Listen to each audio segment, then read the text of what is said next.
Днес ви показвам многостаен апартамент в Овча купа от 200 квадратни метра.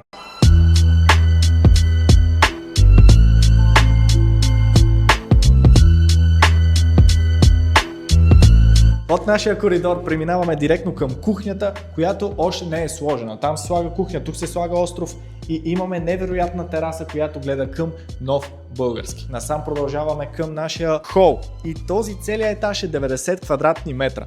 Погледнете за какъв прекрасен хол става дума. Имаме гигантски диван, на който сядате, пускате си телевизора. Вижте само за какъв телевизор става дума. Даже не знам колко инча е това.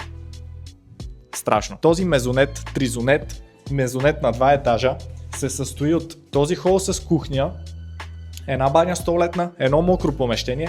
Тук свалям обувките, защото е мокет и се качваме нагоре към нашият втори етаж, където имаме баня столетна и 2 спални. Това е нашата първа спалня.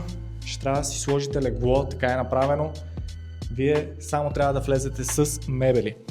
Тук е нашата втора спалня, като това е предвидено за дрешник, а самата спалня е ето тук. На този етаж имаме и напълно готова баня столетна, имаме страхотни 2 мивки, 2 огледала, тук има предвидено помещение за пералня и сушилня и страхотни декорации. Минаваме и нагоре към нашият последен трети етаж, където имаме офис, наклонена черта спалня, който каквото си прецени. Тук е една идея по-ниско отдолу.